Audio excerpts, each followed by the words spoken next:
Senhoras e senhores, professor Fernando aqui para dar início a mais um conteúdo muito interessante para a sua prova, que é o conteúdo do correio eletrônico. Fernando, o que é um correio eletrônico? Eu nunca fiz nenhum tipo de questão com esse assunto específico, né? Esse nome. Correio eletrônico, turma, nada mais é do que o e-mail. Se você mexe com e-mail, se você trabalha com e-mail, você vai saber que o nome correto disso é correio eletrônico, beleza? E no seu edital, ele vai aparecer lá no seu anexo dos assuntos a palavra correio eletrônico. Beleza? Então vamos começar a estudar aqui, vamos começar a fazer algumas questões também para entendermos como é que esse assunto é cobrado na prova. Vamos lá? Então, trouxe aqui algumas definições para vocês, trouxe aqui também algumas imagens que eu acredito que você já deve ter visto isso aqui em algum lugar. Você mexe com correio eletrônico, você manda e-mail, você recebe e-mail. Você já viu também esse cara aqui, bastante usual, bastante conhecido. E vamos lá, né? O que é correio eletrônico, Fernando? O que é e-mail? E-mail tá aqui, turma. O e-mail, ele vem do inglês electronic mail ou correio eletrônico, literalmente falando. Só uma observação que pode aparecer para você várias, várias formas de escrita. E todas essas formas estarão corretas. Por exemplo, pode vir com o E maiúsculo dessa forma, galera. E-mail. Pode vir assim. Pode vir também junto. E-mail. Pode ser todo mundo minúsculo, assim, ó, e-mail. Fernando, tem alguma diferença entre esses caras? Não. Todas aí são formas corretas de você estar colocando o nome do e-mail, beleza? E o que é e-mail? Afinal de contas, o que é e-mail? E-mail, como eu coloquei para vocês aqui, ó, é um sistema de comunicação digital que permite envio e recebimento de mensagens através das redes de computadores, especialmente na internet. Isso aí é a definição de e-mail. Pessoal, para quem já estudou nossa aula aí de redes, deve saber que o protótipo da internet, quando a internet surgiu, né, como nós conhecemos hoje, ela era conhecida como ARPANET. Então, esse protótipo aqui, ó, porque a internet hoje, isso eu já expliquei muito mais detalhado lá na aula de redes, a origem da internet, intranet, tudo isso. A internet, como nós conhecemos hoje, ela surgiu de um protótipo que era chamado de ARPANET. Quem já estudou esse conteúdo aí sabe do que eu estou falando. Só para você ter noção, a internet, a ARPANET, foi um projeto desenvolvido na década de 60, nos anos 60, né? Lá nos anos 60, 69 para ser mais específico. Que estava acontecendo um período de guerra bastante conhecido, que é o período de Guerra Fria. Eu acredito que vocês já estudaram isso em história.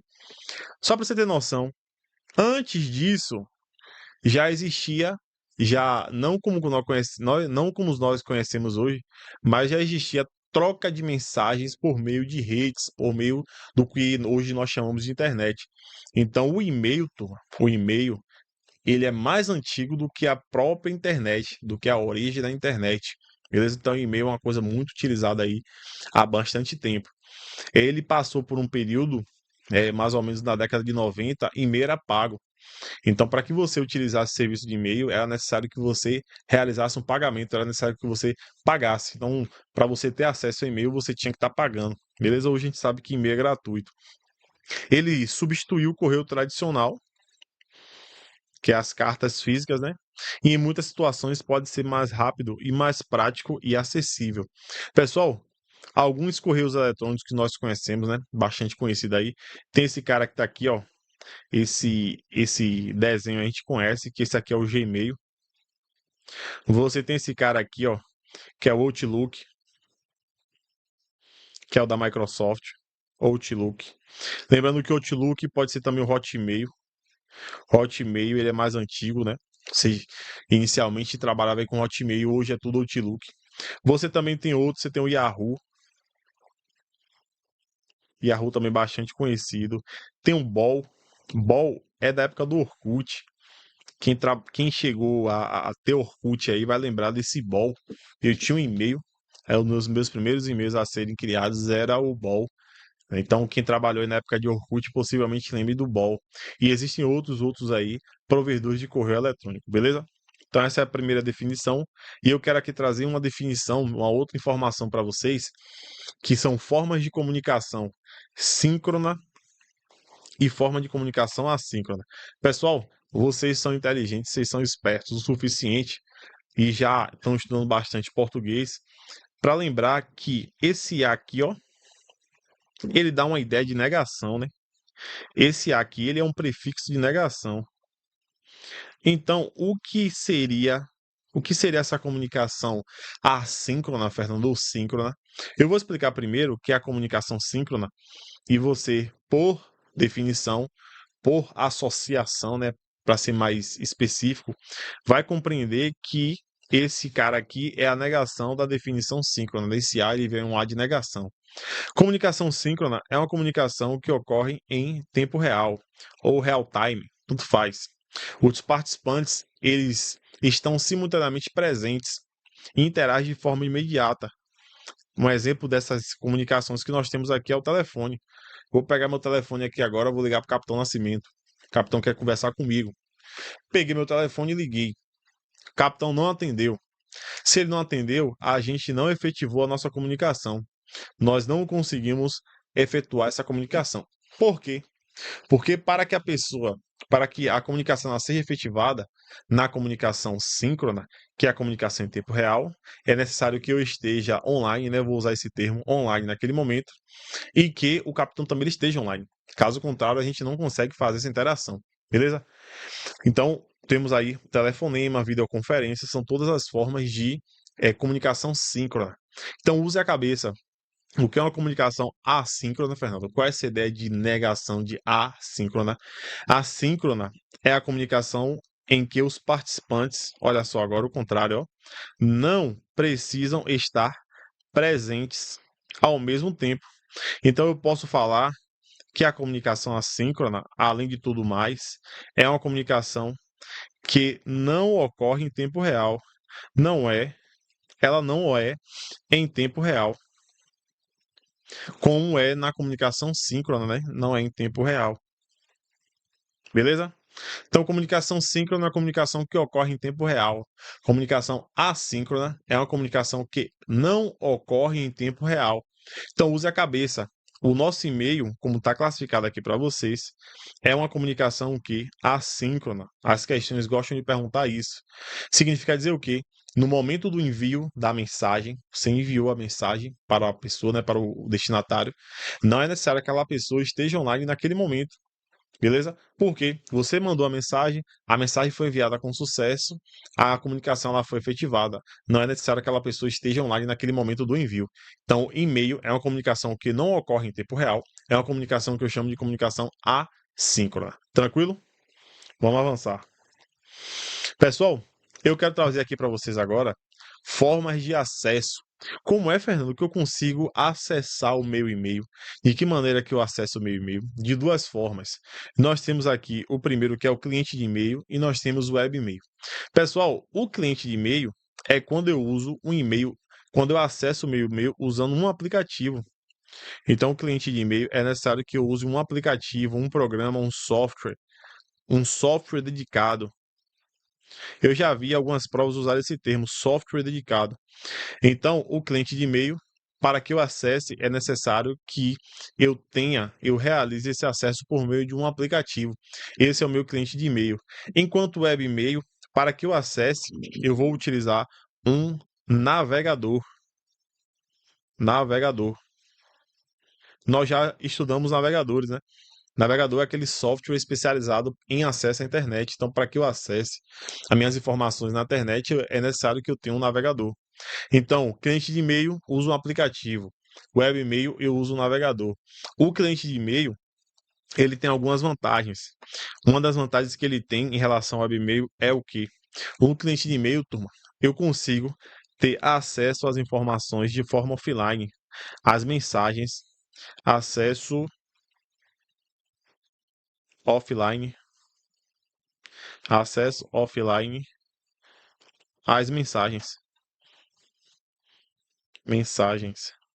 Então, esse é uma das vantagens que eu tenho do cliente de e-mail, por ser um aplicativo, ele baixa as mensagens, eu consigo acessá-las de maneira offline. A outra informação que eu tenho, a outra vantagem que eu tenho do cliente de e-mail é que eu consigo acessar de múltiplas contas. Vamos colocar aqui, né? Múltiplas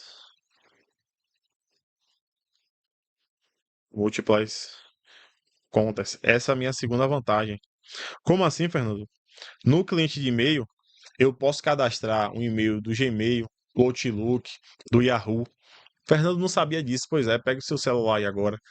Você deve ter um aplicativo aí do Gmail ou do Outlook, possivelmente. E aí, naquele aplicativo, você pode ter múltiplas contas ali tranquilamente. Já no webmail, não. No navegador, não. No navegador, para que você acesse, você bota lá, né? Gmail.com. Você bota lá, né? Gmail.com. Você vai acessar o site do Gmail. Aqui, para você acessar o site do Gmail, você tem que ter uma conta do Gmail. Do Outlook é a mesma coisa, do Yahoo a mesma coisa, beleza? Então, cliente de e-mail, acesso por meio de um aplicativo, webmail, acesso por meio de um navegador, de um web browser. Vamos para o próximo slide. E aqui agora, essa parte aqui é bem interessante, que eu venho falar a respeito das pastas, os tipos de pasta que você pode ter no seu correio eletrônico. Eu trouxe aqui algumas, até na outra folha, até continua aqui. E eu quero falar aqui primeiro dessas duas pastas que são bem interessantes. As três, na verdade. O que é a caixa de entrada, Fernando? O que é que eu tenho na caixa de entrada? São as mensagens que eu recebo, mensagens que não são consideradas indesejadas. Então, caixa de entrada é o que? Recebidas pelos usuários. Mensagens recebidas pelo usuário. Então, recebi uma mensagem. Essa mensagem, ela não é uma mensagem desejada, ela fica na caixa de entrada. Aí, observe, aqui é que está laranjada. Qual a laranjada? Você vai pela lógica. Se eu recebo uma mensagem, caixa de entrada. Se eu envio uma mensagem, caixa de saída. Cuidado. Se você manda uma mensagem, essa mensagem ela só pode estar em dois lugares. Ou vai ser na caixa de saída, ou no itens enviados. Aí você me pergunta, Fernando, qual a diferença dos dois? Itens enviados são as mensagens que você enviou com sucesso. É aquela mensagem que não teve erro. Na caixa de saída, são mensagens com erro. Como assim, Fernando? Mandei uma mensagem e aí eu escrevi o e-mail, o endereço de e-mail da pessoa errado. A mensagem não vai ser enviada. Mandei uma mensagem, estou sem conexão. A mensagem não vai ser enviada. Tudo ok, erro. Então, caixa de saída são o quê? Mensagens com erro. São as mensagens com erro. Aí eu gosto até de colocar assim, ó. Caixa de saída era para ir, era para ir, mas não foi. Você grava desse jeito, ó. Era para ir, mas não foi. São as nossas mensagens com erro. Enquanto os itens enviados são o quê? Mensagens, vou botar aqui, ó, enviadas com sucesso. Mensagens enviadas com sucesso. Então, mandei uma mensagem, foi enviada com sucesso. Caixa, itens enviados. Mandei uma mensagem que ela teve erro. Caixa de saída. Recebi uma mensagem que não é uma mensagem desejada, não é uma mensagem maliciosa. Ela está na caixa de entrada. Na lixeira, turma, são as mensagens que eu, usuário, vou apagar. Então, na lixeira, eu tenho as mensagens apagadas pelos usuários. Vou botar aqui, né? Apagadas pelo usuário. Só uma observação. Só uma observação. Na lixeira, na lixeira, as mensagens, elas não ficam lá infinitamente. Vai passar um período que você vai ter que chegar nessas mensagens e vai ter que fazer uma limpeza. Então, o tempo das mensagens que ficam lá é um tempo determinado, viu? É um tempo determinado. Em regra, geralmente, na verdade, são 30 dias. Se você parar para ver aí, as mensagens ela fica com um tempo determinado. Se você não apagar, se você não esvaziar a lixeira ela esvazia automaticamente. Por que eu estou falando isso? Porque no Windows, no sistema operacional, as mensagens elas não possuem tempo, então ela pode ficar lá infinitamente, beleza? Não confunda o que acontece na lixeira do seu correio eletrônico com a lixeira do seu sistema operacional. A próxima aqui é o lixo eletrônico ou spam. Pessoal, lixo eletrônico ou spam são aquelas mensagens desejadas, né? Aquelas mensagens com cunho malicioso. Então, lixo eletrônico ou spam, vamos colocar aqui, né? Mensagem indesejada. A gente vai estudar aqui spam mais uma vez. Vou falar com um pouco mais de detalhe quando eu falar com vocês sobre segurança da informação. Lá vamos estudar as formas de ataque, né? Que são situações que você não classifica como malware. Aí aquelas formas de ataque, você tem o phish, você tem o farm, você tem várias formas de ataque aí, ataque DDoS, e aí você tem o spam. E o spam é aquela mensagem indesejada, beleza? E por fim aqui, turma, você tem um rascunho. Rascunho é interessante. Quando você manda uma mensagem, como eu falei com você, você enviou a mensagem ela só pode estar em dois lugares. Ou é caixa de saída, que ela teve erro, ou itens enviados, beleza? Mandei, recebi uma mensagem, pode estar em dois lugares. Ou é caixa de entrada ou é spam. Agora, no rascunho, você não mandou mensagem ainda. Você tá construindo a mensagem está em edição. Em edição. Por que é que eu estou falando isso? Eu já vi questão de prova cobrar que no rascunho a mensagem foi enviada. Não, rascunho a mensagem não foi enviada ainda. Rascunho, a mensagem está em produção, a mensagem está em edição. Beleza? Então tá aí, turma. Algumas pastas do correio eletrônico para vocês. Vamos avançar. Sintaxe do e-mail. O que é a sintaxe do e-mail, Fernanda? É a maneira em que eu vou construir o meu e-mail. É a maneira na qual eu vou construir o meu endereço de e-mail. Existe uma regrazinha que eu quero mostrar para vocês aqui, para vocês não se atrapalharem. Todo e-mail é construído com essa estrutura aqui, ó, turma. Nome do usuário, @domínio. É sempre assim, nome do usuário, @domínio. O arroba, ele é obrigatório. Por que que ele é obrigatório? Esse arroba aqui, em inglês, ele lê como at, que é uma preposição. Esse at seria em mais o, né? Em mais o. Deixa eu só abreviar aqui. É uma contração de em mais o, que a gente lê no, não é nu. Então seria o quê? Fulano de tal no domínio tal. É um endereço. Lembre que isso aqui é um endereço. Você tem que falar onde a pessoa mora. Então é fulano de tal no domínio tal. Aí vamos lá. Vou dar uns exemplos aqui, ó. O nome do usuário nós sabemos, né? Vamos dar um exemplo aqui, ó. Fernando. Seria, por exemplo, Fernando, arroba. O que seria esse domínio aqui, galera? A gente vai dividir em duas partes. O primeiro, o domínio aqui, seria o provedor do e-mail, né? Que já vimos aí, nós temos o Hotmail. Seria, por exemplo, Hotmail. Seria, por exemplo, o Gmail. É o provedor, né? Hotmail, Gmail. Você também tem o Yahoo, como a gente já comentou, né? Tem um Ball. Tudo isso aí é o provedor. É a empresa que fornece o serviço de correio eletrônico para você. Fernando, eu trabalho em empresa. E aí na empresa lá, o pessoal bota lá o Fernando, arroba e o nome da empresa. O que é isso aí? Normalmente a empresa, ela faz um contrato com alguma dessas big techs aqui, e aí ele permite que a pessoa, no lugar do Hotmail, coloque o nome da empresa. Mas a plataforma que ele está usando aqui é a plataforma do Hotmail, beleza? Não tem problema nenhum. É só uma forma de você tá escrevendo aí, utilizando o e-mail da empresa, mas não muda nada. E aqui, turma, você tem a segunda parte do domínio, que seria a espécie do e-mail, né? Que pode ser .com, que é o e-mail comercial, esse .com é de comercial. Pode ser um e-mail educacional, que é o .edu. Pode ser também um e-mail gov. Então, isso aqui é a espécie que ela pode estar variando. Normalmente, você que é um usuário comum, você vai usar o .com, beleza?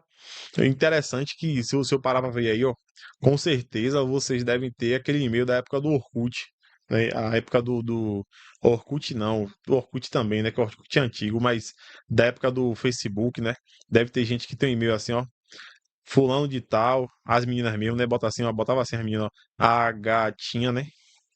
A gatinha, assim, ó, a gatinha, underline 09, tinha uns e-mails assim, né? Ou então os caras botava um negócio assim, ó, não sei quem, RD. Fernando, o que é RD? Não vou falar não, pesquise aí, o que é RD. Fulano de tal, RD, né? Ou então se o cara era de feira, o cara colocava não sei quem, FSA. Se fosse de feira, colocava S... Não, se fosse de Salvador, botava SSA, né? Assim, ó, SSA.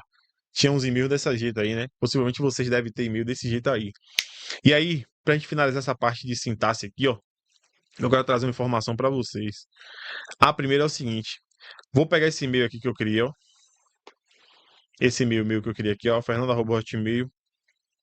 Vou colocar ele aqui embaixo. E aí, vocês devem ter me perguntado, Fernando, eu não tô vendo aí nenhum e-mail que você criou terminando por .br. E se tiver o .br, o que é que significa? Olha aqui, ó. Observe que é o mesmo e-mail. É o mesmo. A diferença é que um tem um .br e o outro não tem. Qual a diferença deles, Fernando?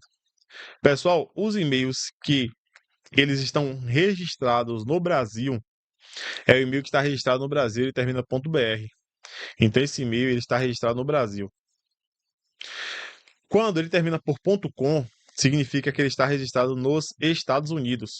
Não existe isso de e-mail universal. Os Estados Unidos eles não exigem sufixo de país.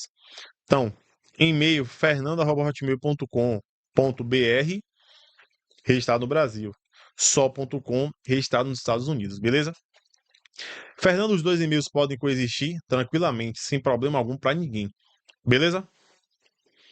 E aqui, turma, para a gente finalizar, a gente fazer algumas questões, é a parte que eu julgo ser mais importante quando a gente está estudando correio eletrônico em termos de prova, que é o que você vai encontrar muita questão tá cobrando aí. É essa parte aqui, que é a estrutura das mensagens. Toda mensagem, nós temos a pessoa que envia, que é o nosso remetente, e você tem a pessoa que está recebendo a mensagem, que é o nosso destinatário. Então nós temos o remetente e nós temos o destinatário, beleza? Remetente, em regra, para a maioria das questões que vocês forem pegar aqui, não é o cara que vai te dar dor de cabeça. Remetente é tranquilo. E por quê, Fernando? Porque o remetente só tem um. Eu só tenho um tipo de remetente. E ele vai ficar no campo de. Remetente é o cara que envia a mensagem, ele fica nesse campo de. E por que o destinatário pode te dar dor de cabeça? Porque o destinatário eu vou ter dois tipos. Você tem um destinatário principal ou primário e você tem um destinatário secundário. Pessoal, esse destinatário primário, ele fica em um campo chamado de para. A mensagem é enviada para ele. Ele é o cara que deve receber a mensagem, certo? E aqui, o secundário, você vai ter dois tipos de destinatário secundário. Você tem um destinatário visível, que ele fica no campo CC, que a gente pode ler como Carbon Copy. Tem gente que fala com cópia, né? Se você quiser gravar assim, não tem problema. Mas esse CC, turma, vem de Carbon Copy. O que é esse Carbon Copy, Fernando? Carbon vem de papel carbono, né? Sabe aquele papel carbono que você tira a cópia? Você coloca embaixo e você vai escrevendo, tudo que você escreve sai embaixo. Pronto, aquilo ali que é o papel carbono. Ele vem dessa ideia aí. Beleza? Carbon Copy. Ele é o destinatário visível. Todo mundo tá vendo ele. Ele é o destinatário visível. Agora o outro, que é um destinatário que ele fica escondido, ele fica no campo chamado CCO. Pode ser CCO ou pode aparecer como BCC. CCO e BCC é a mesma coisa, viu? CCO, BCC. O que é esse BCC, Fernando? Ele vem de CCO, tem gente que falar que é com cópia oculta, né? Mas ele vem de blind, carbon, copy, que seria algo, esse blind em inglês vem algo como oculto, visível, algo parecido do tipo. E esse cara é o destinatário oculto. O que é que eu tenho que saber dele? Só o remetente sabe da existência dele. Então é só o remetente ver ele. Só o remetente. Só o remetente ver. Me permitam fazer um bizuzinho aqui, ó. O cara que está em CCO, ele está como se fosse numa moita. O que é que o cara da moita? O cara tá na moita que ele tá escondido. ele tá vendo todo mundo passar, mas ninguém tá vendo ele. Então o cara que tá na moita, ele vê todo mundo, mas ninguém vê ele. Então significa dizer que o CCO, o cara que tá aqui na cópia oculta, ele tá vendo o cara do CC e ele tá vendo o cara do para. Agora ninguém aqui, exceto o remetente, sabe da existência dele. Ele tá aqui na moita, o cara tá na moita que ele vê todo mundo, mas ninguém vê ele. Aí vamos fazer aqui umas analogias pra gente brincar. Vou criar uma situação aqui, ó, de para CC, CCO. Aí já fiz aqui, ó. Desconsidere essa aqui que eu já fiz aqui na outra folha, ó. Vamos criar duas situações. O dia é o A, o para é o B, o CC é o C e o CCO é o D. Pessoal, eu quero aqui brincar com vocês. O remetente não é problema, então esqueça o remetente. Remetente vê quem, Fernando? Remetente vê em todo mundo e todo mundo vê o remetente. Então, remetente não é problema, esqueça o remetente. A prova, ela vai te perguntar sobre os destinatários, que são esses três caras aqui, ó. Beleza? Esqueça o remetente, que o remetente é tranquilo. O B, ele está vendo quem, Fernando? O B, ele vê apenas o C. O B, ele não sabe da existência desse cara D. Então, o B, ele vê o C. O C, Fernando, ele vê quem? O B, apenas. Agora, o D, ele está vendo quem? O D, ele vê tanto o B quanto o C. Ele vê todo mundo e ninguém vê ele. Lembra disso que eu falei? Ele está na cópia oculta. Ele está na moita. Ele está escondido. Lembre disso. Ele está escondido, ele está na moita, ele está oculto. Beleza? Aí uma outra situação aqui, turma, agora, seria... Vou pegar a mesma situação aqui, ó. Uma situação parecida. A diferença agora, turma, seria o quê? Nesse remetente oculto, destinatário oculto, na verdade, eu vou ter dois caras, ó. Como é que muda isso aí? O B está vendo quem, Fernando? O B vê o C. O C vê quem, Fernando? O C vê o B. E aqui, galera, como é que ficaria? Olha só, são dois caras que eu tenho. O D, turma, o D, ele vê o B e ele vê o C. Beleza? E o E, Fernando, ele vê quem? Mesma coisa. O E, ele vê o C e o E vê o B. Ou seja, esses caras aqui, ó, um não sabe da existência do outro. Para eles, para o B, para o D, ele tá na Copa Oculto sozinha. E para o E, ele tá na Copa Oculto sozinho. Um não sabe da existência do outro. Beleza? Então, de novo. Cuidado quando tiver mais de um remetente. Isso aqui também seria até uma forma que você tem de burlar o, o e-mail para ele não ir para a caixa de spam. Seria utilizando desse artifício. Coloca todos os remetentes na cópia oculta. Beleza? Só um detalhezinho para a gente finalizar essa parte aqui. A gente começa a fazer umas questões. Pessoal, uma observação aqui, ó, que eu vou colocar para vocês. Esses caras estão na cópia oculta, beleza? Agora, se por acaso, vou dar um exemplo da moita para ficar melhor. Eu tô aqui na moita. Aí eu tô vendo todo mundo, ninguém tá me vendo. Como é que eu ficaria visível para as pessoas que estão passando? Se eu falasse o quê? Ei, eu tô lhe vendo. Ou seja, eu me acusar. Então, se eu me acuso, se eu falo, se eu respondo a todos, eu fico visível. Então, se o CCO, ó, CCO ficará visível. CCO ficará visível se responder a todos. CCO ficará visível se ele responder a todos. Se ele responder a todos, ele ficará visível, beleza? Atenção sobre isso aí. De boa? A outro detalhe é o seguinte: se o para, se o para e a cópia, ou com cópia, né, o carbon copy, responder, se o para e o carbon copy responder, o CCO não recebe, viu? O CCO não recebe. Atenção a essas duas observações aí, beleza? É aquela questãozinha que quando cai em prova todo mundo erra. Porque é aquele detalhe do detalhe do detalhe. Beleza? Vamos fazer umas questões aqui. Correio eletrônico é um método que permite compor, enviar e receber mensagens assíncronas através de sistema eletrônico de comunicação. Com base nisso, julgue os itens a seguir. Provedor de e-mail. Trata-se de uma aplicação hospedada em um servidor remoto que permite enviar e receber mensagens. Na verdade, provedor de e-mail, turma, é aquela empresa que fornece serviços de correio eletrônico. Não é isso. Isso aqui está falso. Cliente de e-mail. Cliente de e-mail. Trata-se de uma aplicação hospedada, geralmente instalada, em uma máquina local que permite enviar e receber e-mails. Na verdade, ele está falando aqui o quê? Instalado em uma máquina local, ele está falando de um aplicativo. Aplicativo, nós falamos do cliente de e-mail. Então, o gabarito aí está correto. Lembra que eu falei? Cliente de e-mail é um aplicativo, está instalado no computador. Tá certo. 3. Web e-mail. Trata-se de uma empresa que disponibiliza serviços de e-mail para outras empresas usuários finais. Galera, se você parar para ver, ele inverteu os conceitos aqui, ó. O conceito da 1 está na 3 e o conceito da 3 está na 1. Esse conceito que ele acabou de ler aqui é o conceito de provedor de e-mail. E o conceito que está aqui é o conceito do web e-mail. Logo, falso, verdadeiro, falso, gabarito, letra D. Vamos para a próxima.